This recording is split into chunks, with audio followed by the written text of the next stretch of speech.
сегодня мне хотелось обозначить тему нашей встречи «Время зимы». Начало зимы все-таки, тем более я декабрьский по рождению. Вот, и для меня зима... Ну, вообще все ведь очень условно на самом деле. Новый год на Руси там, и 1 сентября, и 1 марта. А для меня вообще Новый год начинается с сентября, наверное. Потому что и новый учебный год, и, видимо, отголосок вот, в легендной какой-то памяти сидит, что с 1 сентября когда-то Новый год на Руси был. Всегда какая-то новая жизнь потихоньку начинает пускать свои корешки. Для Ижевска зима, конечно, время особенное. Ну, во-первых, летние работы, а их было довольно много у мастеровых Ижевского завода. И сенокос, и огороды. Женщины обычно вообще на огородах работали дома по хозяйству. Ну, зима начиналась с праздника. Екатеринин день, Екатерининская ярмарка, 3 дня гулял Ижевский завод. Началось это все еще с 18 века, когда за долги графа Петра Шувалова Ижевский железоделательный завод взяли в казну, и поскольку все вот это было подписано Екатериной, Екатеринин стали отмечать 3-дневная ярмарка в Ижевском заводе, торговля гремела, народ снова туда-сюда гулял, мастеровой. Ну и не только мастеровой, поскольку многие купцы хоть и числились по Сарапулу, но обитали в Ижевском заводе. Вот 1763 год, собственно говоря, зима, как раз Екатеринин день. Но для меня 18 век особое время, когда меня спрашивают, ну вот что, в Ижевске ничего не осталось практически от века 19-го, от века 18-го мало что. Ну, от века 19-го есть все-таки, да, кое-что, тоже Александр Невский собор, дом Бетушевича, дом Жерехова. Есть. Хотя, да, потеряли мы очень много. Но насчет века 18-го я вот не согласен абсолютно, потому что самое главное, что есть в Ижевске, это из века 18-го. Это сам завод, заводская плотина и, конечно же, Ижевский пруд. Поэтому для меня это самые главные памятники нашей истории, нашей культуры и всего того, что составляет ижевскую жизнь.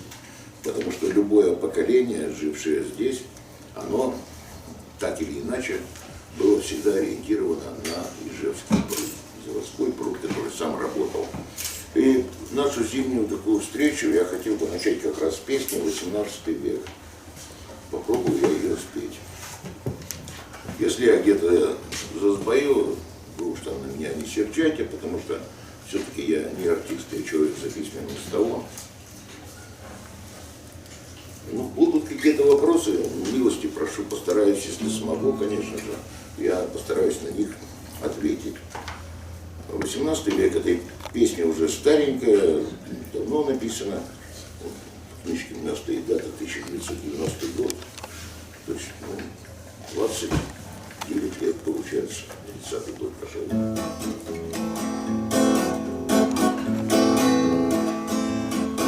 Тихо падает снег, 18 век, а число я не помню. Было столько хлопот, позабыл даже год. Зазвонит 60 века ладонью. Снег летит на камзол, наполняя узор. Снег покрыл треуголку солдата. 18 век, я задумал побег, имена вспоминаю и даты. 18 век, я задумал побег, имена вспоминаю и даты. Это старый журнал, я когда-то листал, кем я был, сочинителем праздным, землепашцем в селе или на веселе, торопился гулякой на праздник. 18 век свой закончил разбег, миновали войны и смуты, но надеемся мы до последней зимы, до последней минуты.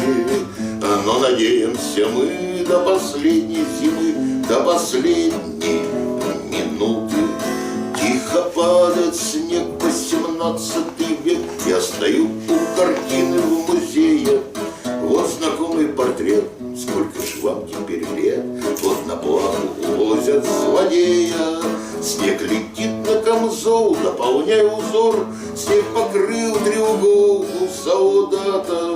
XVIII век, я задумал побег, имена вспоминаю и даты. XVIII век, я задумал побег, имена вспоминаю и даты. Спасибо. Да, можно, наверное, не хлопать. Я всегда в таких случаях, когда своя компания, вспоминаю. Однажды гитарист, с которым я выступал, пошутил, Володя Мальцев, удивительный гитарист, мы в свое время много выступали вместе. Он пошутил 18, в общем, имена вспоминаю и даты, у меня он спел имена вспоминаю под датой. Песня пропала на несколько лет для меня, потому что я начинал петь, и вот такие вот случаи, они бывают регулярно. Вот, а вообще, проходя по Ижевскому, иногда вот так остановишься и думаешь, это же было совсем недавно, в прошлом веке. Ну, мы действительно оперируем понятиями, это было в прошлом веке. Вы помните эти развалы новогодние, заходишь в тот же детский мир, там все, ну я думаю, ну что-то так же, только игрушки, наверное, китайские. А когда листаешь, вот газеты лежат в этом зале, вот листаешь газеты и видишь рекламу какую-нибудь 58-го года, ну, новогоднюю рекламу, зимнюю рекламу, там базары, детский мир, опять же приглашают, елки продают и прочее все. А когда-то, например, в веке 19, в конце 19-го, начале 20 века, елки продавали у Александра Невского собора. Там была металлическая ограда, и вот на углу с Береговой, там елочный базар и окрестные крестьяне. Я люблю очень это словосочетание «окрестные крестьяне». Так, масло-маслянистая, вода водянистая, ну, как-то игра такими смыслами. Окрестные крестьяне привозили там откуда-нибудь из Люка, из Завьялова, откуда-то еще елки, и потомки мастеровых там уже всего Ижева покупали. Или вот несколько лет назад в Генеральском доме была выставка семьи Новиковых. Василий Иванович Новиков 30 лет проработал на Ижевском оружейном заводе, а потом в 90-е годы, 4 года его и возглавлял еще до своей отставки. И мы до сих пор переписываемся с его правнучкой Натальей Новиковой. Я там что-то ей поставляю из того, что я или жена найдем в документы. Вот, а она как-то, ну, так, хорошо относится к моим песням. Вот, и я все время вспоминаю, что среди экспонатов там были и всякие детские игрушки и прочее. Но самое главное, что сохранилось в этой семье, их было несколько, 3 мальчика, 3 брата. Вот эти дети, они дожили до 70-х годов 20 века. И когда в 72 году один из них, Вячеслав, умер, на его смерть один из братьев написал поэму, огромнейшую поэму. Ну, понятно, что человек никогда не писал стихи, вдруг зарифмовал там что-то по возможности, ритмика какая-то. Но не поэтическими достоинствами она ценна. Она ценна то, что там описана вот жизнь в этом генеральском доме, который где сейчас музей Ижевска. Вот этот генеральский сад, будет наш нынешний летний сад. И там я зачитаю все-таки палатки животных, игры детские, как звали там лошадок, как звали собак. То есть это детали совершенно вот былой жизни. Мы волновались с декабря, будет ли елка, как всегда. Втайне все от нас держалось, ничего не замечалось, что по елке говорила. В доме все о ней молчало, ведь в Ижеве на улицах елок не продавали, украшений в магазинах не видали. Быть может, все это было, но от нас-то было скрыто. И вот это все вот так разворачиваться. И, конечно, там вот употребляется елку принесет. Он это, конечно, не Дед Мороз, как вы понимаете, это, конечно, он. Потому что мы же потеряли в 20 веке смысл праздника. Праздник-то был Рождества, а потом у нас его вдруг взяли и отняли. И вот когда опять же вот здесь, в этом зале, смотришь Ижевскую правду, 30-й год, там заголовок поход на елки, против поповского мракобесия, там, против праздника Рождества. А потом, видимо, все-таки традиция, Россия ведь она большая.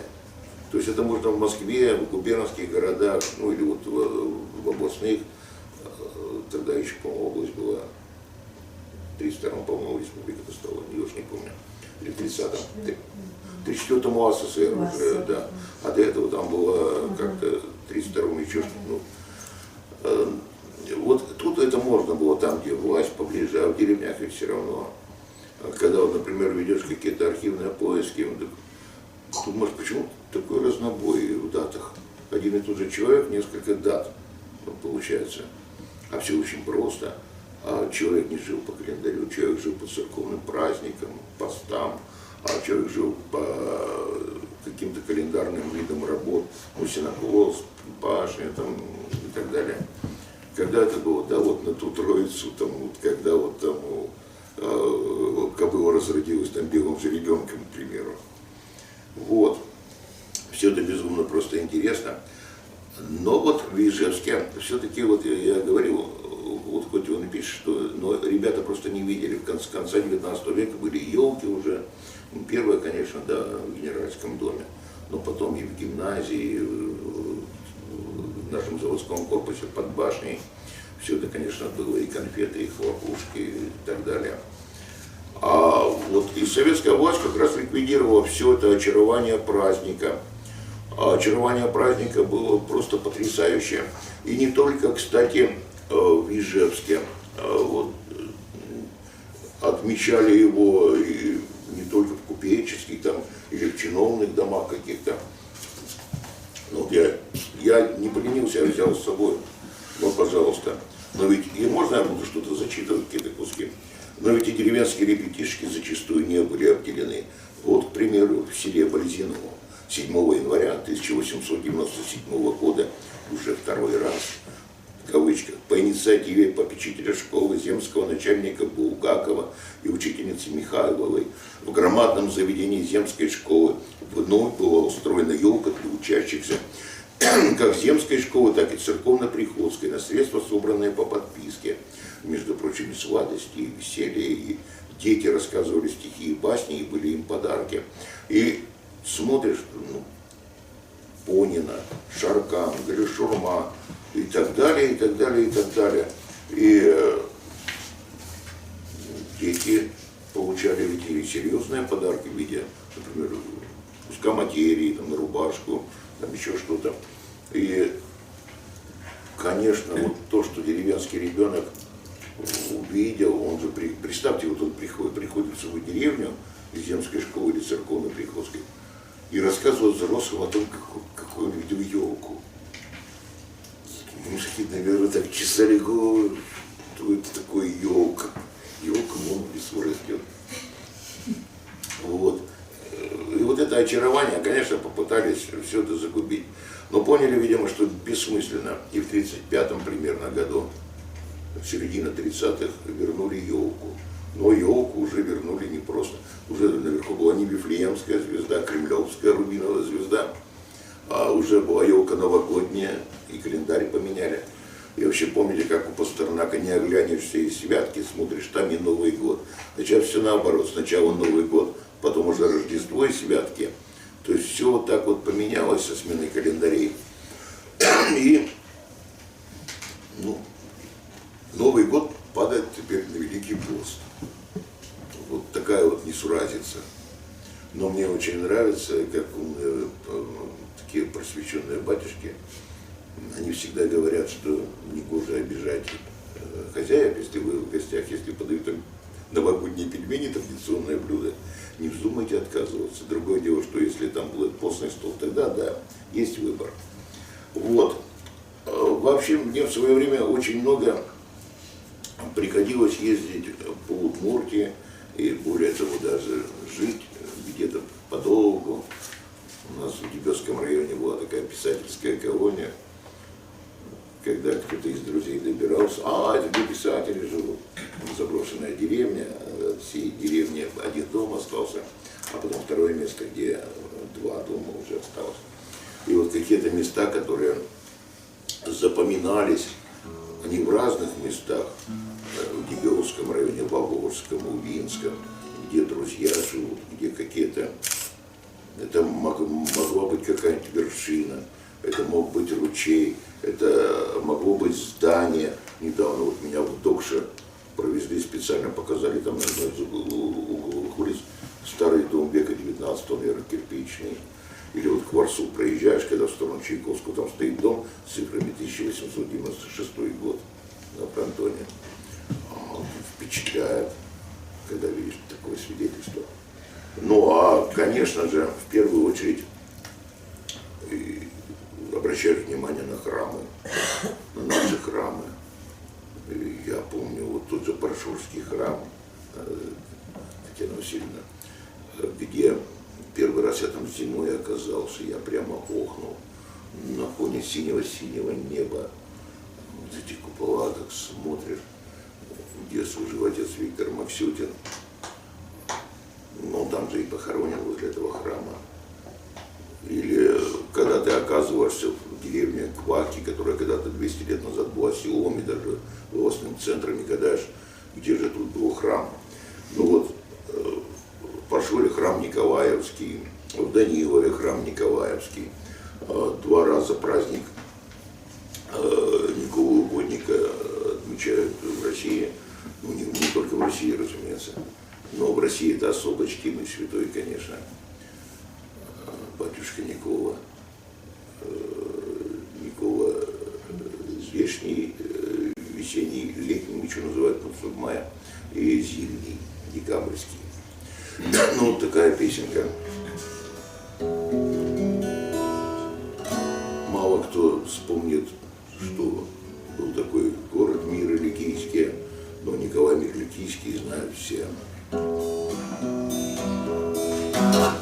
Заступись за меня, Миро-Ликийский угодниче, среди ясного дня или пасмурной полночью, и молюсь неизнеженный, битый снегом и ливнями, на Николу навешнего, на Николу на зимнего, на Николу навешнего, на Николу на зимнего.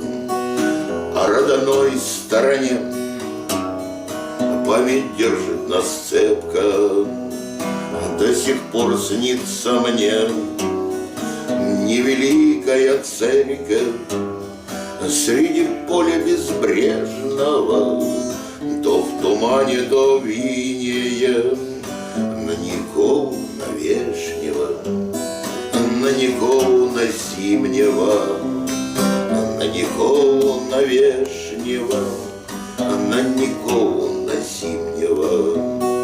Жил когда-то и я на картошке и хлебе, да секрет бытия видно кроется в небе. Звон летит, как обещано, посреди неба синего, на Николу навешнего, на Николу на зимнего, на Николу навешнего, на Николу на зимнего. Вот такая вот песенка. Так, ну, немножко поговорили о Бежевске, немножко поговорили о сельской местности. Куда мы дальше пойдем? Если будут вопросы, вы, пожалуйста, задавайте. А дальше я хочу отправиться к себе в Селычку. Вот я уже 15 лет живу в Селычке, 16-й. Мы с женой купили в 2004 году там дом. И я там живу постоянно. То есть и зимой, и летом, и осенью, и весной.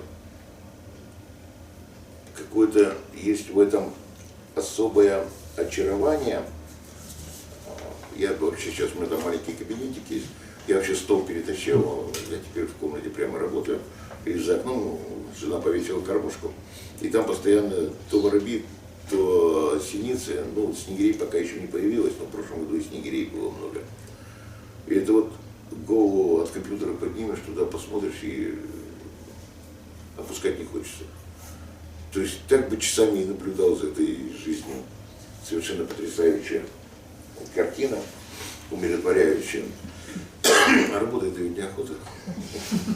А тут Вы странички у себя там выкладываете разные фотографии. Я выкладываю, в прошлом году выкладывал я кормушку, да. Ну вот воспоминания одной из таких зим. Потому что у меня очень много песен, вообще, надо сказать, очень многие мои песни посвящены жене. Я даже иногда при публикациях убираю посвящение, потому что, ну что это такое?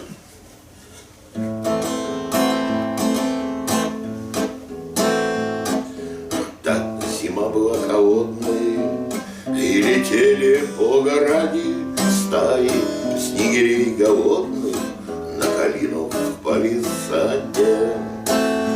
За стеклом окошек наших вьюга хлопала в ладони, и топил я печку дважды, чтоб тепло держалось в доме.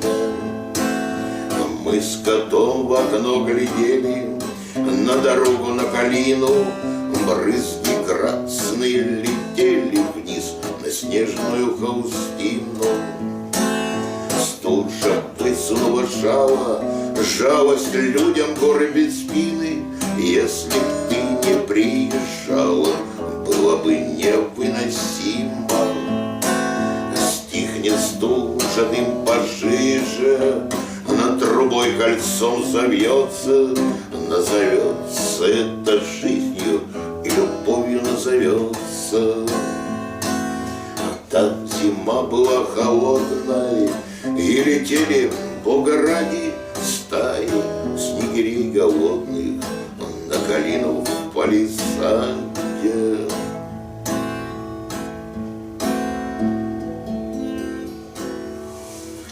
Вот такая вот песенка.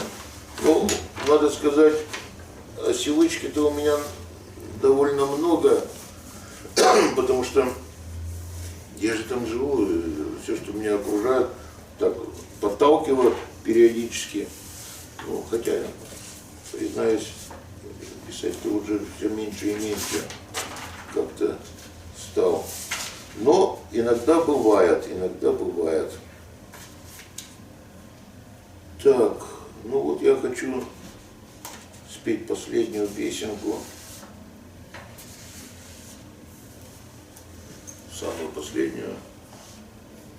Совсем последнюю. Я ее только один раз вот пел в Кияшеве недавно. Много лет занимаюсь историей семьи. Но вы же понимаете, сапожник всегда без сапог. То есть, занимаясь другими историями, свои руки не всегда доходят.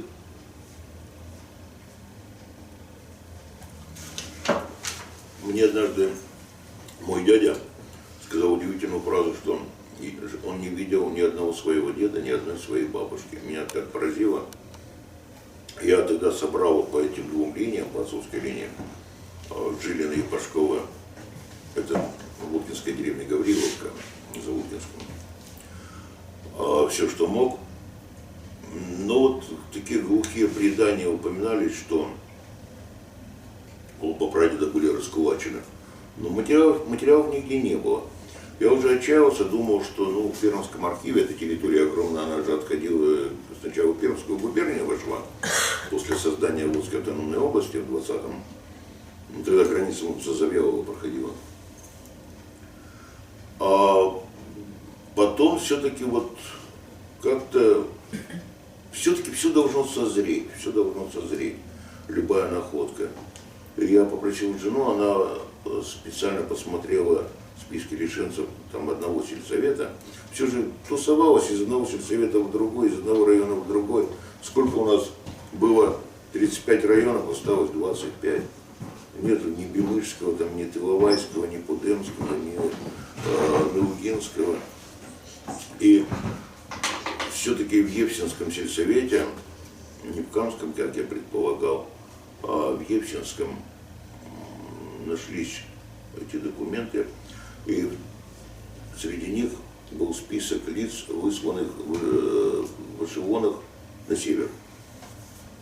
Вот. А другой дед, который Жилин, там повезло, их просто выселили в пределах района на худшую землю. Я видел, когда список имущества вот у прадеда Жилина. Я так, конечно, был поражен. Ну, понятно, что не бедная семья, потому что огромная семья вся работала, а никаких батраков, никаких наемных работников не было в жизни. Ну да, средняя семья, работящая, но вот как-то вдруг неожиданно, знаете, это такое возмущение не из серии, это ж мое, отдайте, а поразило то, что ведь это было не просто барахло, это был смысл жизни в труде. Там все эти плуги, там сеялка, лошадь, жеребенок, там корова с теленком. Это смысл жизни в труде. И отняли это, вот, наверное, вот это. Может, потому я такой лентяй. Ай, шутка, конечно. Ну вот и писалась такая песня, как-то отголоском.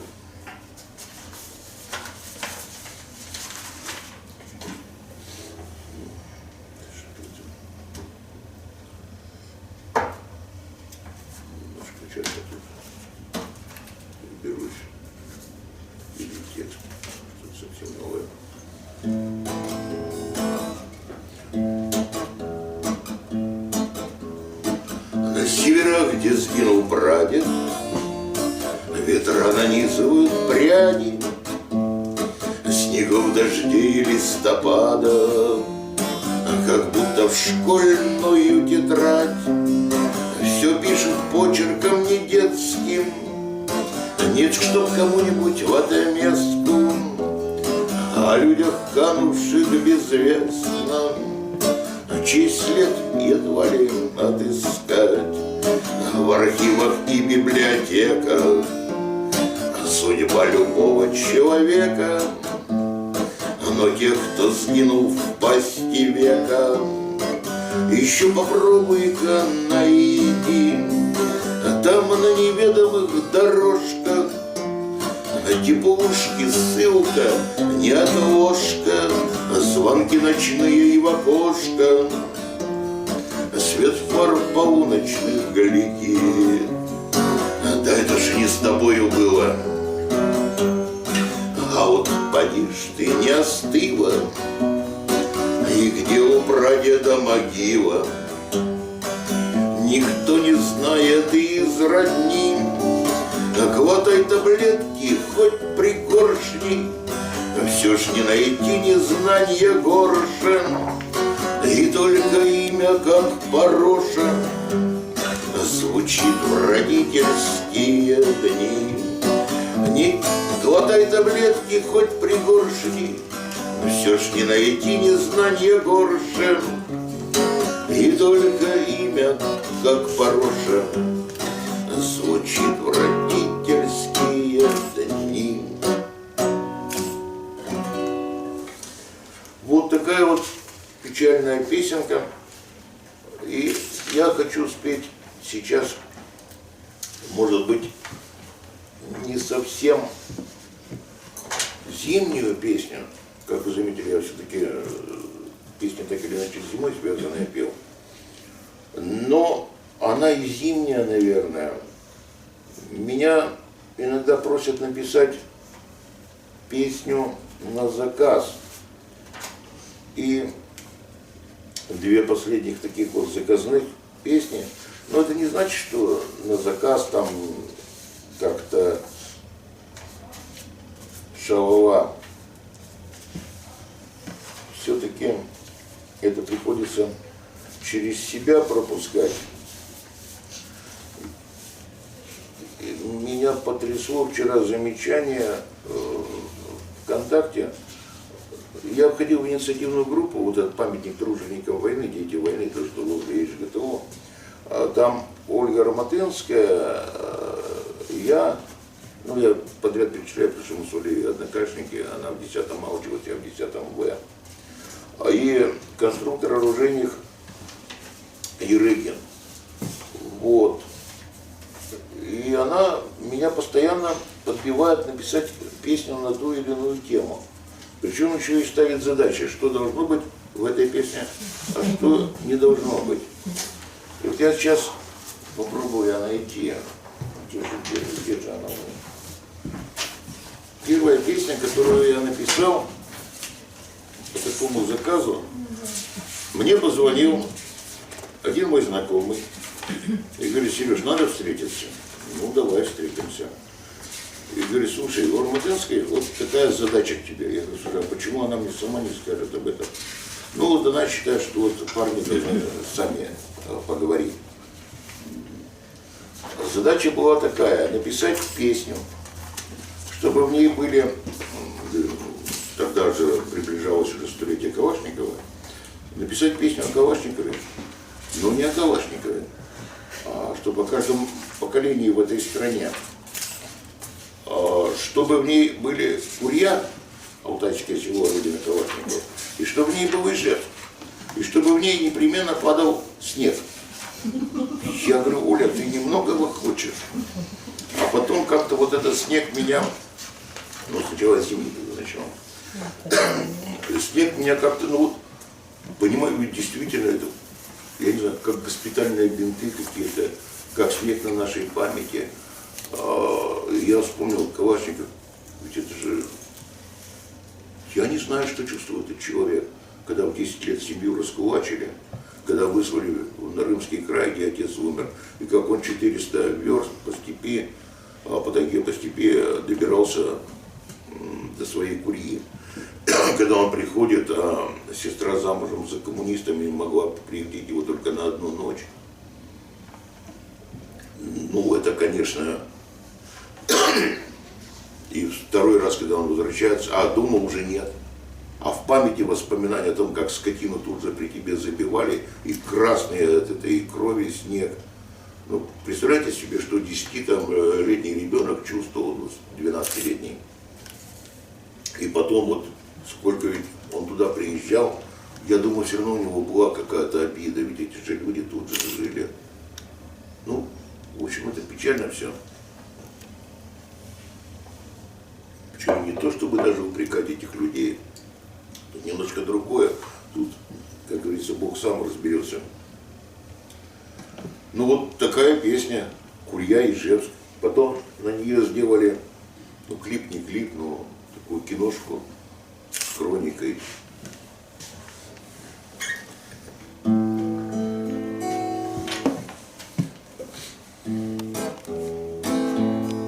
Сколько ни смотри до твоей Курьи, только верст одних будет 1003, только лет одних будет целый век. Да еще один человек, человека след заметает снег, как покинул дом все чужой ночлег от родной степи. Сквозь войны пожар путь его пролег доезжал. Но и там, и тут все снега метут.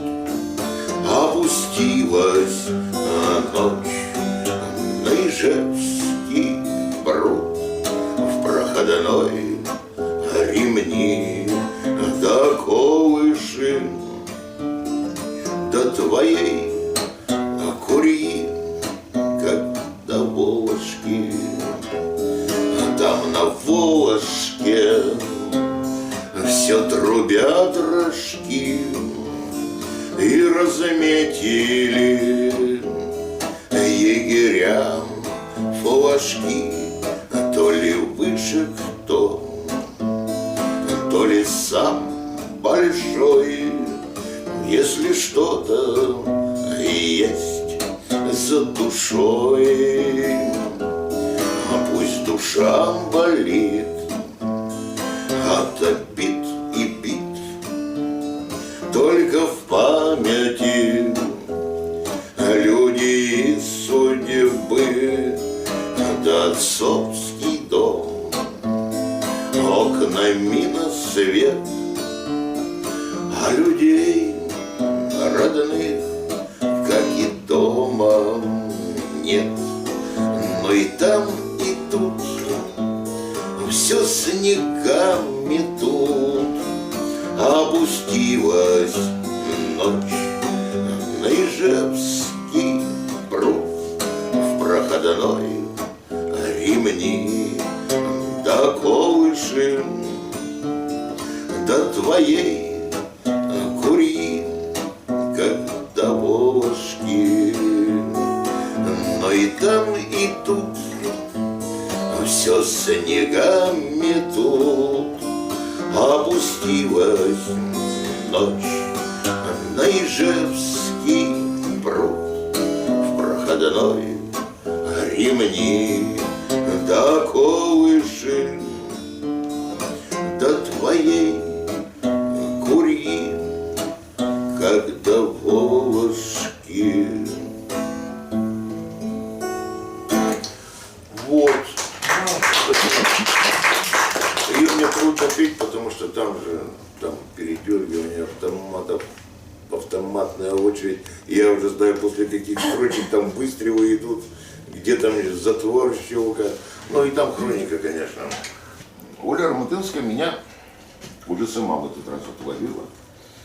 Говорит: Сереж, ну ты представь, будет открываться памятник, там нужна песня, вот, там о войне, об этих ребятах. Там стоят 3 фигуры, бронзовые они, по-моему, да. Но самое главное то, что рядом с ними станок настоящий, из военного времени, который стоял на марш-заводе. То есть это действительно настоящий. Настоящий, он сделан видно. так, как будто это настоящий станок. Его там, как, я не знаю эти термины, как, ну, под памятник сделали, что совпадало. Но меня не это потрясло. Но я был на открытии, мне пришлось там быть, поскольку вот инициативную группу входил. Во-первых, сначала мы выиграли культ след, была акция, не акция, конкурс. Вот, ну, вроде как, да, там, вошли в 5 отобранных памятников. Вот если бы не ЖГТУ Валерий Павлович Грахов, конечно, который там подключил тоже самых разных людей, заводы и так далее, и сам каким-то образом вкладывался. Но там все впервые, и то, что вот этот станок, и то, что там пилоны мраморные, гранитные, по-моему, они, и там фотографии, их специальным образом произвели эти фотографии. Я не знаю технику, это все. Надо у Павла Медведева спрашивать, который автор. И там фото вот этих ребят, девчат, там эти 10-летние, 12-летние, там стоит пацаненок, какой-то с напильником что-то делает. Ну, не знаю, я бы дал лет 10, наверное. Девочки, ну, а там ведь не только это Ижевские, там ведь со всей республики, это трудармия. Я уж молчу про Ижевск, Болезино, там или строительство аэродромов, дорог. Но это же трудармия на Ижевские заводы. А сколько узбеков здесь было? Они же тут мерли просто, я не скажу, десятками, сотнями. Ну, представьте, 30 градусов мороза, и узбек, которому надо 2 смены там отработать. У металла, ну, это, а потом, да не знаю, и голодуха это. И вот это, конечно, как-то так, и в школах, в госпитале, все же поменялось тогда. Тот же Утко, он уехал в Викшурбодию, если мне память не изменяет, а здесь было Ленинградское военно-артиллерийское училище. В школах, в госпитале, вот я учился в 8-летней 54-й на Ленина, ну что это, двухэтажное здание, по-моему, 90-й, что ли, лицей. Там был госпиталь в годы войны, в 30-х госпиталь был. И так, какую школу не возьми, видишь, эти фотографии сидят, на каких-то приемах бойцы возле школы твои, допустим, курят там цигарки, обсуждают что-то. На Майской тоже там снесенное вот недавно здание 33-й школы, там тоже госпиталь был, ну там типовые проекты. Вот, и была задача написать заводской вальс. Ну, я спою его, потому что памятник открыли вот под зиму в ноябре. Ну, жена у меня загорелась посмотреть, мы вот подходили к этому памятнику, и вот сколько шли, сколько там были, там всегда рядом кто-то есть. Люди фотографируют памятник, рассматривают эти фотографии. А вчера мне написали, ну не мне, а в Фейсбуке фотографии этого памятника, что дети туда кладут конфеты. То есть, не знаю. По-моему, это просто до слез. Вот, ну, вот такая песенка, сейчас ее попробую спеть. Ну, задача была единственная, чтобы Ижевск узнаваем. А Ижевск узнать как можно? Ну, по говору, конечно. Однерка — это наше все. Мороженка, пироженка. Ну, это, правда, и Пермское тоже. Вот, Однерка наше все. Ну, тогда и было-то у нас 2 трамвая всего. Перед самой войной, по-моему, 2-й только пошел. На трамвае тогда грузы возили, ящики, раненых доставляли по госпиталям с железнодорожного вокзала. Ну, тогда еще старый вокзал был, который не этот-то уже 50-й построен был. Можно я прочитаю просто, ладно? Наскочила вода заводского пруда, заживляя порезы и раны. Пусть с начала войны мы не видели сны, у станков находясь непрестанно. Из цехов нам видать эту водную гладь и плотинный поток белопенный. До войны пацаны, а теперь мы сыны у отчизны эпохи военной. И как будто не наш городской стал пейзаж, в школе госпиталь, запах махорки, катит с грузом трамвай, и попробуй узнай силуэты родимой Однерки. Все другое теперь, почтальон стукнет в дверь, в раз бледнеют и бабка, и мама, но держава вода заводского пруда. Город наш всю войну неустанно. Вот и мы всей гурьбой мчались от проходной, смыть усталость и едкую горечь сводок информбюро, обжигавших нутро, что казалось, уже не поспоришь, но смывало водой ту беду с лебедой, солнце в струях победно искрило, и на склоне судьбы нам уже не забыть заводской той живительной силы. Мне очень трудно попасть в ритм сейчас почему-то, вот, после Калашникова. Вот. Такой вот заводской вальс. Ну, я его как стихи, в принципе, использую, ничего страшного. Даже в Кесареве у тебя тоже как стихи. Это у вас где-нибудь есть? Не знаю, у меня вот сейчас... На страничке на вашей, по-моему, нет. Там только песни в аудиозаписи есть. А будет текст, я вот 5 числа я, видите, там не рискнул поставить пока, сколько это был заказ. Ну, как-то мне же за это еще и заплатить обещали, так что мне неудобно уже так наклеить-то. Автор, имеете право. Ну, да нет, я ведь не, на самом деле это не за деньги, если честно, потому что это задеваю. Вообще, вы знаете, я вот всегда говорю, что я счастливый человек. Многие ходят на работу, ну, как на каторгу. Я занимаюсь любимым делом, мне за это еще и платят иногда. Ну, не всегда, но часто я обвязываюсь в дела, где там не платят ничего. Но как-то все-таки, чем старше я становлюсь, тем все-таки стали платить. С молоду, ну, 90-е годы, вы же помните, да? По полгода, по году без зарплаты жить. Ну, это было смешно, но это было еще молодое время. Можно было жить, веселиться.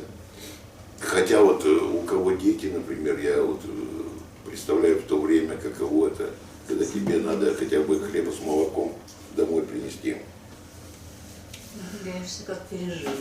Ну да, потому что... Представляешь, и жили же нормально. Ну, потому что и даже жили, и я радовались. в то время, вот перекати поле такой с гитарой был, знаете, и то я вот сейчас с ужасом вспоминаю, то с ужасом, натурально с ужасом, но мне было легко с этой точки зрения. То есть, да, я там перекати поле, я там ничего, и ни книжек впереди, и ничего не будет впереди, это ясно было все.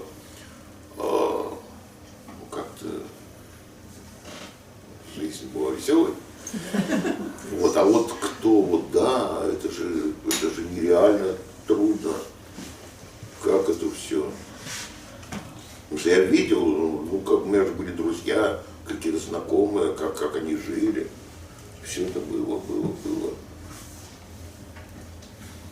Так. Это идет потихоньку. Может, еще вопросы какие-то? А поговорить? Я севичка, За почему жизнь. так называется? Вы знаете, это какое-то древнее слово, по-моему, все-таки. Вот удмуртский язык знает, по-моему, даже сейчас вот Сывысь речка, вот там указатель стоит. Мне кажется, она Сывычка на старых картах дореволюционных. Чур, Сывычка. Ну, вообще так интересно смотреть там карту, например, 903 года, земскую.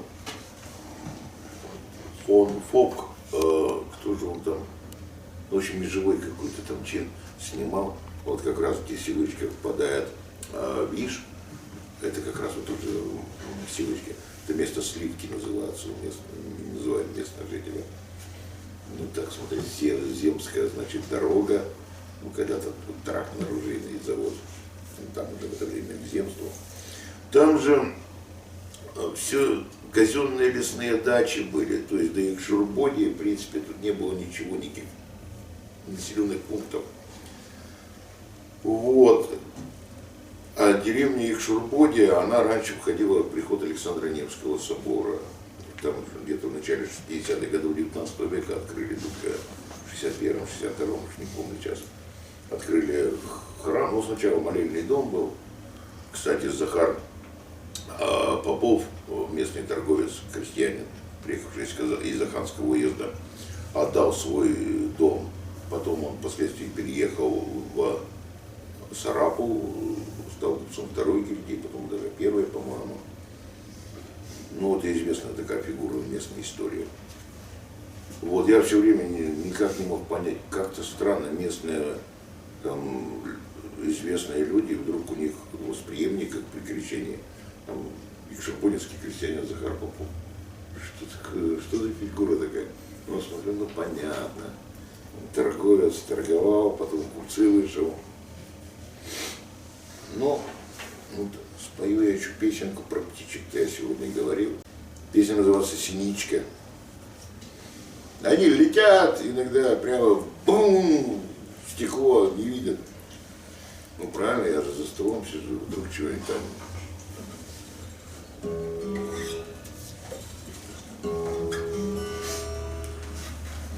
Печка, сердечко в доме моем, вот и топлю привычно. В топке огонь, а за окном бьется в стекло синичка. Хватит и дров, и бересты, слава тебе, Всевышний. Ты пожалей тех, кто в пути, дай им огня и пищи. Ты пожалей тех, кто в пути, дай им огня и пищи. В доме моем стол и постель, есть и лепешка, и кошка. Ты пожалей тех, кто в метель смотрит во тьму сторожка. Мне на душе нынче тепло, а пусть ремесло, как оноша. Ты пожалей тех, кто во зло сбился с тропы нарочно. Ты пожалей тех, кто во зло сбился с тропы нарочно. Есть у меня кровь и жена, дело, что душу греет. Мне не ничего, жизнь не должна, им помоги скорее. Сердце, как печка в теле большом, жизнь догорает спичкой. Было бы мне жить хорошо, если бы не синичка. Было бы мне жить хорошо, если бы не синичка. Вот такая песенка. Кот, есть у вас кот? А? Кот или кошка-то есть, наверное? Вы Они знаете, синичек, птичек-то ждут тоже.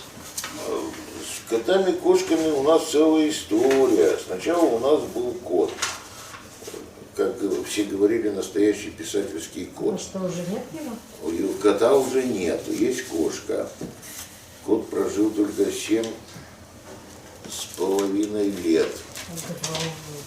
Ну, он на самом деле, это зимой он так Похож на Сергея Алексеевича. он раздувал шерсть, он на самом деле слабенький. Когда ему был год, он съел отравленную мышь, его жена буквально с того света вытащила. То есть его перевезли в город, уже все надежды не было, я примчался в город, я слышу такой крик, Сережа, он умирает. Ну, натурально, то есть он умирал. Я не знаю, как жена сообразила, она налила святую воду, чайную ложку, и влила в него. И все, он ожил, через 15 минут она несет там утюг, провод болтает, он уже так заинтересован. Ночью пришел, значит, улегся мне на грудь, лежал, вздыхал. Ну, да, это мы до сих пор его вспоминаем. Вот уже давно его нет. У нас кошка теперь. Я ее называю Чеченка, Черкешенка, горская женщина с польскими именами. Бася. Вот. Когти у нее не прячутся. Не бреет никого. А голосок какой нежный. Если запоет. Но мы ее очень любим. Она у нас любимица. Она всеми командует. Ну, животина, она всегда так. И я хочу прочитать стихотворение. Петь я не буду, тяжело ее петь. Называется «Январь. Деревня». Жена тогда все время говорила одну фразу, только оставшись в селочке, что ну вот, январь пройдет, будет легче. Покуда спит котенок у печи, не представляют, что такое лето. Согреет всех большая печка эта, и свет подарит лампочка в ночи. Не обожгут морозы января, пока трещат дрова в домашней печке. За январем дела пойдут полегче. Надеюсь, мы надеемся не зря. Тускнеет свет от елочных шаров, и выветрился запах мандаринов. Для жизни надо после середины всего-то лишь одну охапку дров. Еще один мы перешли рубеж, любимая, не бойся снегопада. От времени спасет нас, если надо, последняя из всех надежд. За январем полегче будет жить, тончает нить узоров белоснежных, прощание чаще, но встречи реже, лишь только не кончалась эта нить, покуда не нахмурились врачи, покуда еще песенка не спета, не представляя, что такое лето. Котенок наш пригрелся у печи. Вот это из деревенской жизни. Знаете, вот всему, наверное, свое время. С молоду интересно в городе, конечно же, еще лучше в столице, потусоваться, посмотреть где что. Но вот теперь я называю это время трудов и одиночества. То есть, когда из твоих друзей, с кем ты начинал практически, кот наплакал, вот, пальцев одной руки это много. Вот, вдруг начинаешь понимать, что если тебя здесь оставили для чего-то, ты ведь уже не за себя одного отрабатываешь, и за того парня. Это не в упрек, это к тому, что если тебе дозволено, мне 59 лет, если я не говорю, что это много, но у каждого свой срок. В России литератор профессия вредная, как вы понимаете. Вот. Ну, если тебе, значит, на тебя там рассчитывают, что-то ты должен сделать. Ну, что? Вопрос. Вопрос. Время трудов и одиночества – это абсолютно точно. Поэтому я по минимуму стараюсь вообще где-либо бывать, куда-либо ходить, и только вот когда или какие-то выступления, или съемки, или встречи какие-то, а тогда, когда уже, ну, деваться некуда. Потому что на самом деле, ну, я не побоюсь сказать, 24 часа жена спрашивает: ты чем занят? Я работаю. Ты же кота гладишь. Я работаю. Или там, ты же в окно глядишь. Я работаю. Но это опять чисто российское. У жены, в ее понимании, сейчас она привыкла, работаю это, когда я пипочки на компьютере жму. Но я вполне резонно заявляю: диктуй. Ну, это все, конечно, шутки. Я еще одно стихотворение хочу прочитать. Ну, вот перед днем рождения я как раз съездил в свой любимый Кикаран к отцу Георгию. Стихотворение «Поп» называется. Я просто почитать хочу, ладно, что-то как-то и сипит, и хрипит. Называется «Поп». Оно тоже, ну, относительно свежее. Ну, в литературе вот оно последнее там было, и все. Больше я его, по-моему, нигде не печатал. Это посвящение отцу Георгию Кикранскому, батюшке. А сейчас слово «поп» такое в последнее время немножко, ну, не негативное, но такое ерническое, что ли. Поп толоком его. Ничего у попа за душой, ни кола, ни двора, ни полушки. Посредине России большой служит он в этой малой церквушке. Где-то шумно живут города, шлют сигналы антенные вышки. Есть зато у него попадья, да еще мало-мало ребятишки. Как живется попу хорошо, есть диван с шифонером да книжки. Он с распахнутой настежь душой обитает в церковном домишке. И когда поутру позовет медный колокол всех к литургии, выходной для людей настает, а попу ни к чему выходные. Он скоробит, что нуждается храм, то в дровах, то хоть в малом ремонте. Сам просфоры печет по утрам, морщит лоб при неправильной ноте. Год за годом приносит одно отпевание, венчание, крещение, и вся жизнь как сплошной выходной, а в конце, поглядишь, воскресенье. Вот. Мне кажется, что когда вот кричат, что там тот там поп на Мерседесе, там, или у этого часы, я говорю, знаете, поезжайте в район какой-нибудь, любой, и посмотрите, как живут сельские попы. Они ведь как военные, там, вот, снимут человека, куда он с 5, 6, 7 детьми, только-только обживется, 5-10 лет проживет, обустроит домишко, не свой, заметьте, церковный, а его куда-нибудь в Ярский район там перекинут, к примеру, из Завьяловского или там из Ижевска. И он как миленький поехал, а дети в школу, а тут садик, а все пристроено. Ну, так что попы они разные, как и педагоги, как и врачи. Вообще все разные. Вот. Ну, так, наверное, на коду потихоньку пойдем, да? Чтобы еще вам такое прочесть. Ну вот это я спою. Это все-таки, наверное, это я спою. Что-то почитать пока.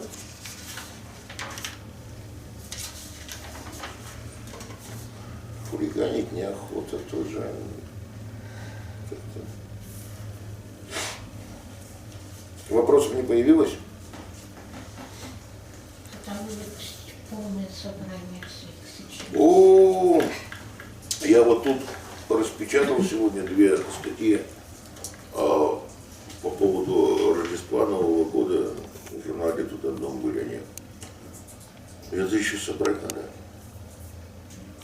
Как-то меня в свое время Иван Иванович Белов уговаривал, пока он при службе правительства работал, что обещал там нужным людям вторгнуться, но я же созреть все должно. Но кроме того, за свой счет это печатать смысла нет. А найти при нынешней оптимизации библиотекари знают, не дадут соврать. Да и все знают, как нынче все экономят. Так, ну я спою песенку под названием «Петрушка». Без нее, наверное, не обойтись. Та петрушка, которая растет на подоконниках зимой. Очень, очень так это ободрительно действует. Подойдешь зимой, чик, оттуда. Ну, петрушка. Растет петрушка на окне, зимы лихой игрушка. А благодаря моей жене ход времени нарушен. Растет петрушка средь зимы, привет, было лето. И рядом с нею даже мы, его теплом согреты. Растет петрушка средь зимы, привет, было лето. И рядом с нею даже мы, его теплом согреты. Поверить только не спеши, что всходы зреют дружно. Ловушка это для души, такая вот петрушка. Тепло попробуй-ка найди, чтоб зеленеть не броско. И кот задумчиво глядит с улыбкой философской. Тепло попробуй-ка найди, чтоб зеленеть не броско. И кот задумчиво глядит с улыбкой философской. Растет петрушка, боже мой, без славы и без страха и тревоги. А нас то ливнем, то пургой забивала по дороге. И я обычный человек, не инок и не стоик, но принимал любой ночлег за Божий подоконник. И я обычный человек, не инок и не стоик, но принимал любой ночлег за Божий подоконник.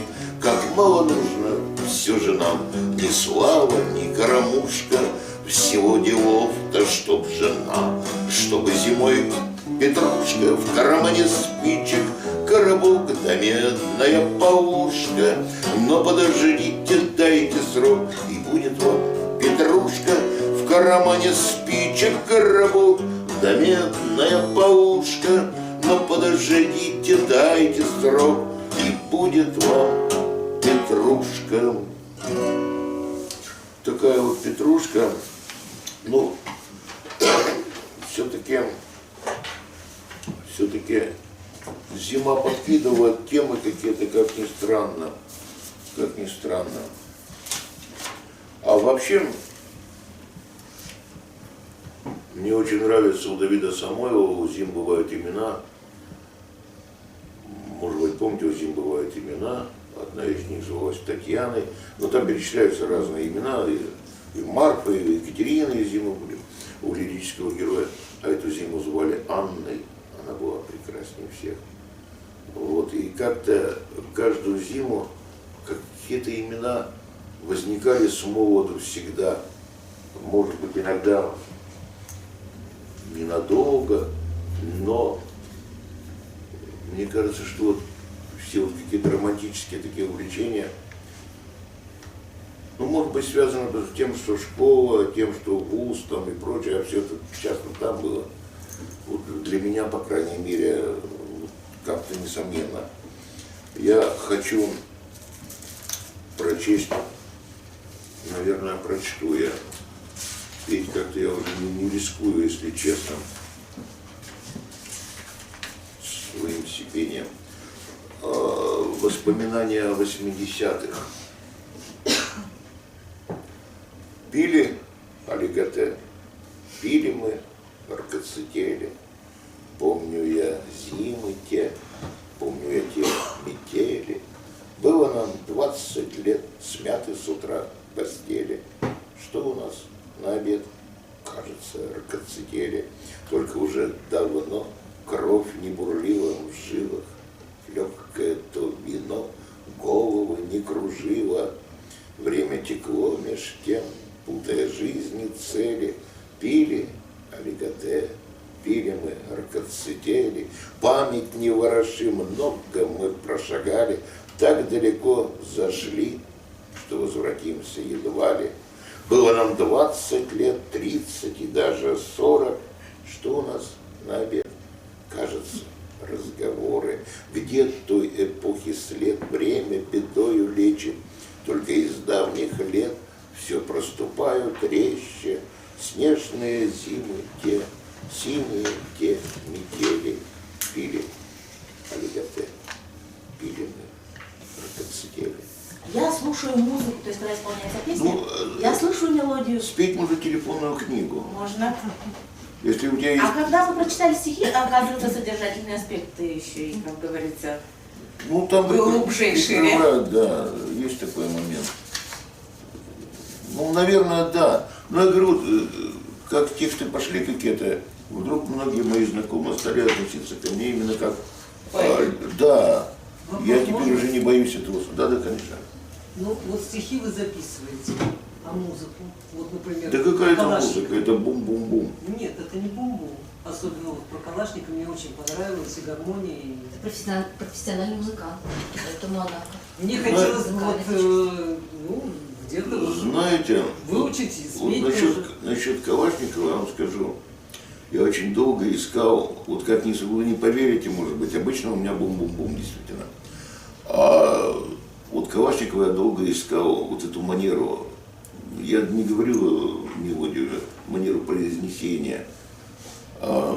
Мне очень хотелось, чтобы там было что-то от 60-х годов, вот от той ритмики там и так. И даже, может быть, чуть-чуть на стыке, вот с самого начала 60-х. И все-таки, чтобы вот при этой казенщине, проходной ремни до околыши, чтобы не исчезла некая такая романтическая составляющая чуть-чуть. Потому что эти люди на самом деле были мало того, что служаками. Снег выручил. И снег, да, вот может быть Оля права, да. Они же очень переживали за многие вещи. И не всегда они были счастливы и в личной жизни. Много чего было. жизнь-то тяжелая. То есть ноты вы не записываете текст? Не, ну что вы. Ну что вы, я себя и поэтому-то не считал очень долгое время. То есть ходит за Сережа, песни распевает. Барт. Да, Барт. Я же начинал в КСП, курс самодеятельной песни. Первый курс у филфака.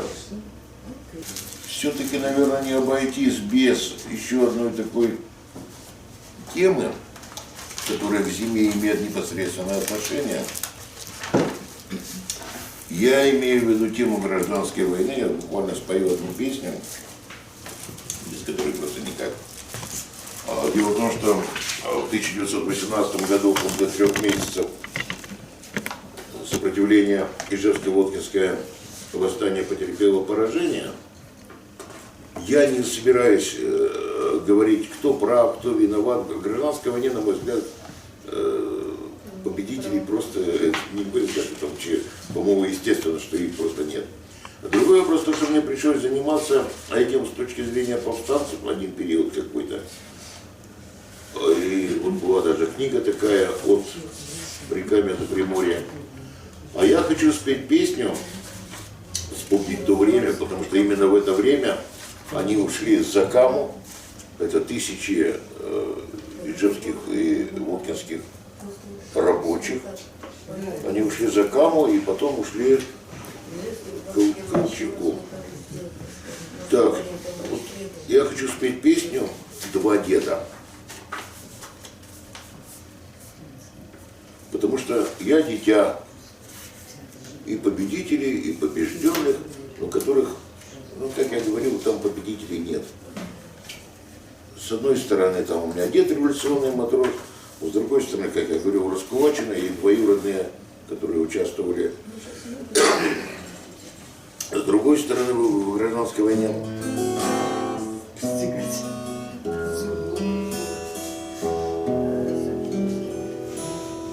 Замерзают баркасы на Камском песке, и не действует переправа, оно от красных уходит мой дед налегке, покидая тайком берег правый, и гранаты нащупывая чеку, под ногами не слышит он треска.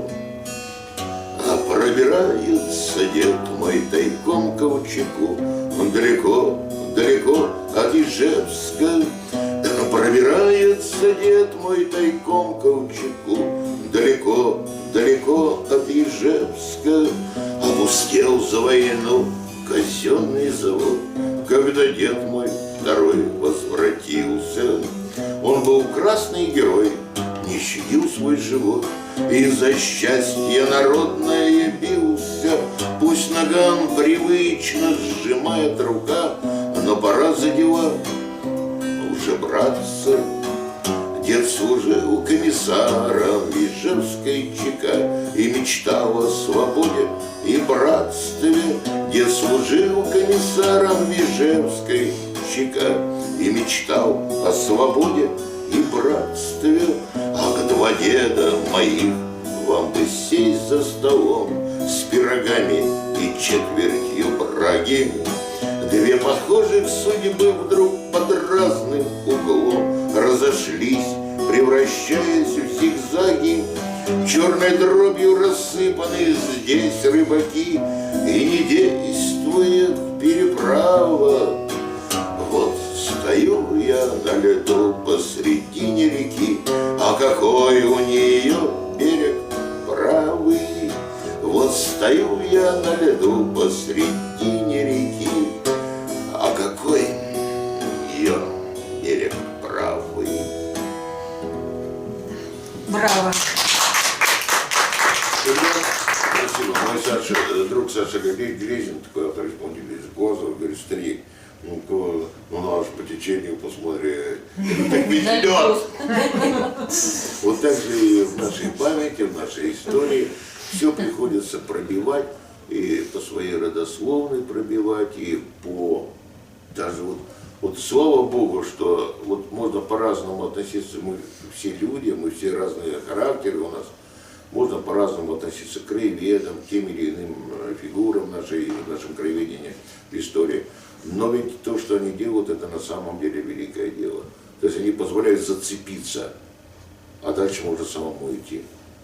Для меня, например, вот таким человеком, это, конечно, Олег Владимирович Севрюков, автор книги «Ижевск» 69-го года и 72-го, 2 года издания было. И меня так потрясло, когда я разговаривал однажды по телефону с Валерием Олеговичем, его сыном, и он сказал, что мы с мамой читаем ваши статьи по вечерам в субботу. Это что, у Севрюкова еще жена жива, и там по 90 лет, и он там, ему самому-то уже под 70, по-моему. И он читает. Я скажу, что для меня это было выше всяких вот наград каких-то. Это, конечно, да. Так, ну что, последняя песенка или стишок?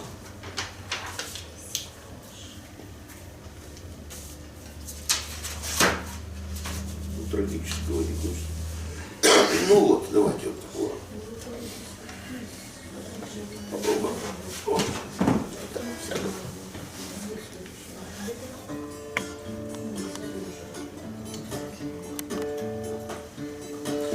У нашей елки золотые шишки, серебряная скорлупа орехов. И думают окрестные мальчишки, а к нам Дед Мороз из Устюга приехал. Вошел в ворота, посохом ударил, оставил на снегу метельный росчерк. И отозвались струны на гитаре, и прозвенел на елке колокольчик. А когда бы верить в чудеса, как раньше, мы в целый год не закрывали двери, и шторы задергивали наши. Когда бы в чудеса, как раньше, верить, меж временами зыбкая граница, но в прошлое вернуться невозможно. А пусть Новый год перевернул страницу, нам новый календарь купить несложно.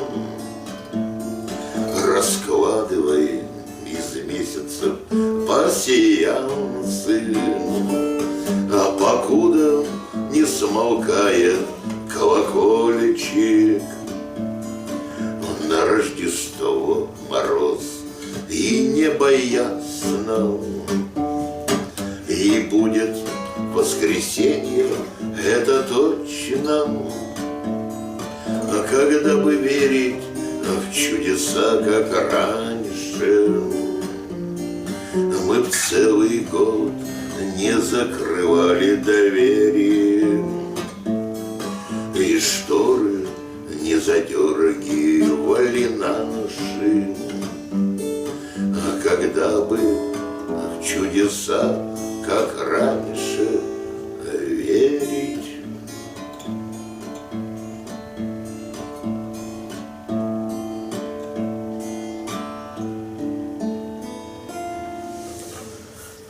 Вот, ну, наверное, не все спел, конечно. Вспомнил, кто не спел, это не спел. Но как-то уже немножко будет, наверное, перебор.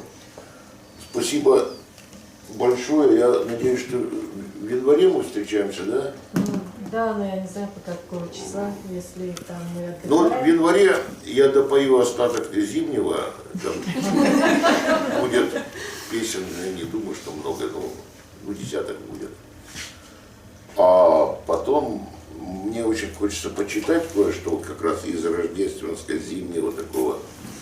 Вот. И может быть мы еще посмотрим, если на экране. А может так распечатаю. Мне хочется вот эту старую рекламу дать, зимнюю именно. Потому что когда читаешь там какой-нибудь сарапульский листок объявлений, это песня. Это песня. Ты так бы упал на это объявление и жил бы здесь с ним. Что там в той лавке, в том магазине, что там в этой колбасной. А вот на Рождество и на Новый год пожалуйте к нам, а у нас будет то-то и то-то и то-то. И там прямо и просто облизываешься. Вот. Ну и даже советская реклама, ну чтобы какой-нибудь там ресторан Ижевский приглашает. Люди занимали, записывались, там, Новый год отмечали вместе. Меня так потрясло то, что Ижевск, вот дворец культуры, марш заводской, и вот там республиканское начальство приходит. Представляете, что Бричалов пришел там с людьми отметил Новый год. Там партийное начальство, все, заводское начальство, все. И столики стоят, и люди по приглашению заранее. Ну да, правком, естественно. А эти базары предновогодние, реклама вся, гастрономы там и так далее. Но что меня потрясло, ведь на старых фотографиях очень мало на столах за стулья, когда смотришь, по 50-е годы, магазинов-то мало. Домашнее все. То есть там пироги какие-то, пельмени какие-то, капуста, огурцы, соленые, квашеное, сладкое. Так и было. Потому что в магазине покупать надо еще. Вот, и стоило это довольно дорого. Колбаска-то кусалась, и крабы были, и икра была, все было, но кусалось все это не для рабочего человека. Но что меня еще потрясло, 36-й год, реклама ресторана при фабрике кухни, ну где ресторан отдых. Приглашают там, послушать западноевропейский джаз. А бильярд американцы сыграют. 1936 год. Вроде как людей арестовывают, говорят, еще много чего. Ну, это действительно арестовывают. То есть не все так просто, не все так однозначно просто. Спасибо вам большое. Спасибо вам.